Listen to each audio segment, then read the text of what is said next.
Bharatiya Janata party మరోసారి నరేంద్ర మోడీని ముందు చూపుతూ ఎన్నికలకు పోబోతుంది. అంటే బీజేపీ వచ్చే ఓట్లలో 1/3 మోడీని చూసి వచ్చాయని చెప్పి లాస్ట్ ఎలక్షన్స్ అనుభవం అంటే లోక్నీతి సిఎస్డిఎస్ వాళ్ళ పోల్ స్టడీలో బయటపడింది. అంటే 1/3 of the Bharatiya Janata party voters పార్టీని చూసి ఐడియాలజీని చూసి కాకుండా నరేంద్ర మోడీని చూసి ఆయన ఇమేజ్కి ఓటేశారు. సో అది కొన్ని రాష్ట్రాల్లో అయితే ఎక్కువగా ఉంది. ఇప్పుడు కర్ణాటక లాంటి రాష్ట్రంలో 2018 అసెంబ్లీ ఎన్నికల్లో బీజేపీ ఓడిపోయింది. కానీ 2019 లోక్సభ ఎన్నికలకు వచ్చే వరకు 28 సీట్లలో 25 గెలుచుకున్నారు. అక్కడ ఈ పోల్ స్టడీ చెప్పింది ఏంటంటే 50% ఆఫ్ ఓటర్స్ మోడీని చూసి ఓటేశారని. అలాగే అనేక రాష్ట్రాల్లో మనకి ట్రెండ్ కనబడుతుంది. ఢిల్లీలో అసెంబ్లీ ఎన్నికల్లో బీజేపీ తుడిచిపెట్టుకుపోయింది. లోక్సభ ఎన్నికల్లో మొత్తం సీట్లు గెలుచుకుంది. రాజస్థాన్, మధ్యప్రదేశ్, ఛత్తీస్గఢ్లో 65 సీట్లుంటే అందులో అత్యధిక సీట్లు గెలుచుకుంది బీజేపీ. అంతకుముందు జరిగిన అసెంబ్లీ ఎన్నికల్లో బీజేపీ ఓడిపోయింది.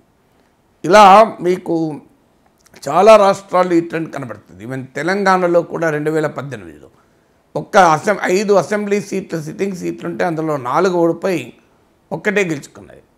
మరి ఆ తర్వాత జరిగినటువంటి లోక్సభ ఎన్నికల్లో 4 లోక్సభ సీట్లు గెలుచుకుంది. ఈవెన్ ఓటింగ్ కూడా 7% నుంచి 20%కి ఇంప్రూవ్ అయింది. ఇలా దేశంలోని అనేక ప్రాంతాల్లో అసెంబ్లీ ఎన్నికల్లో బీజేపీ రాష్ట్ర నాయకత్వం పట్ల ప్రజలు వ్యతిరేక తీర్పిచ్చిన లోక్సభ ఎన్నికల వచ్చే వరకు మోడీకి అనుకూల తీర్పు వచ్చారు. అందువల్ల మోడీ ఇమేజ్, మోడీ ఐడెంటిటీ అనేది భారతీయ జనతా పార్టీకి ఒక పెద్ద అసెట్గా ఉంది. మోడీ ఐడెంటిటీలో అనేక కోణాలు ఉన్నాయి. ఒకటి, బలమైన నాయకుడు, భవిష్యత్తును అందంగా చూపెట్టగలిగే నాయకుడు, ఆస్పిరేషనల్ ఇండియా. అందుకే 1000 ఏళ్ల గతము 1000 ఏళ్ల భవిష్యత్తు అంటున్నాడు.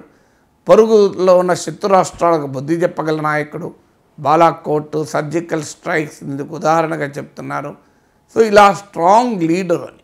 అలాగే హిందుత్వ ఐకాన్గా, అంటే అనేక వందల సంవత్సరాలుగా ఉన్న డిమాండ్ అయిన రామమందిర కళను సాకారం చేశాడు. ఆర్టికల్ 317 రద్దు చేశాడు. ఇలా బీజేపీ ఐడియాలజికల్ హిందుత్వ ఐకాన్గా కూడా ప్రజెంట్ చేస్తున్నారు. మూడవది, డెవలప్మెంట్ అండ్ వెల్ఫేర్ ఇమేజ్. అంటే లాభార్థి పాలిటిక్స్ అని చెప్పి అనేక పథకాలను ప్రవేశపెట్టాడు, దేశాన్ని అభివృద్ధి బాటలో నడిపిస్తున్నాడన్న ఇమేజ్ మూడో ఇమేజ్. నాలుగవది, ఇటీవల కాలంలో ఓబీసీ ఐడెంటిటీని కూడా ప్రజెంట్ చేస్తున్నాడు. నేను ఓబీసీ అని ప్రైమ్ మినిస్టర్ కూడా చెప్పుకుంటున్నాడు. సో వాస్తవంగా ప్రధానమంత్రి కావడానికి నరేంద్ర మోడీ ఓబీసీ రాజకీయాలే నడపలేదు. ఓబీసీలకు ప్రత్యేకంగా ఆయన పోరాడిన సందర్భం కూడా ఏం లేదు. ఆయన హిందుత్వ పొలిటికల్ ల్యాబొరేటరీలో ఎదిగి వచ్చిన నాయకుడు. ఆయన ఏమీ వెనుకబడిన వర్గాల ఉద్యమాలు నడపలేదు, వెనుకబడిన వర్గాల హక్కుల కొరకు జరిపిన పోరాటాలు ఏమీ లేడు. కానీ ఇప్పుడు ఆయన వెనుకబడిన వర్గం అనే అస్తిత్వానికి కూడా, బీసీ ఐడెంటిటీకి కూడా బీజేపీ గతంలో ఉపయోగిస్తూ వచ్చింది. ఇప్పుడు సాక్షాత్తు నరేంద్ర మోడీ కూడా చెప్తున్నాడు. సో అలాగే ఇటీవల రామమందిర ప్రారంభానికి కూడా మీరు గమనిస్తే కంప్లీట్గా మోడీ సెంట్రిక్గా ఆ క్యాంపెయిన్ నడిచింది.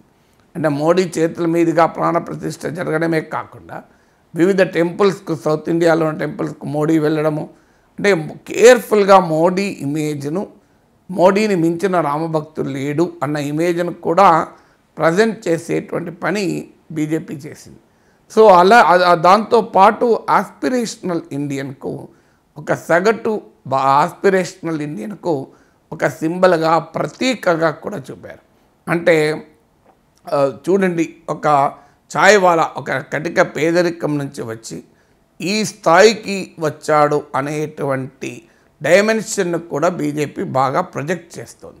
సో వీటన్నిటిని కలబోసినటువంటి అస్తిత్వమే నరేంద్ర మోడీ అస్తిత్వం.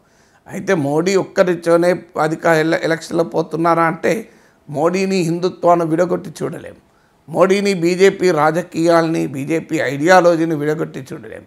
కానీ ఎప్పుడైనా ఒక ఐడియాలజీ, ఒక రాజకీయాలకు ఒక సింబాలిజం ఉండాలి. ప్రతిదాన్ని ఒక సింబలైజ్ చేస్తారు. ఆ సబ్స్టెన్స్ అర్థం కావాలంటే కూడా ఆ సింబల్ పర్ఫెక్ట్గా ఉండాలి. అంటే కంటెంట్ ఎంత బాగున్నా ఫామ్ బాగలేదనుకోండి, ప్యాకేజింగ్ బాగా లేదనుకోండి, ఆ సేలబిలిటీ తగ్గిపోతుంది. నువ్వు సరైన అంబియన్స్ లేకపోతే ఒక రెస్టారెంట్లో ఫుడ్ ఎంత బాగున్నా అంబియన్స్ పోతుంది.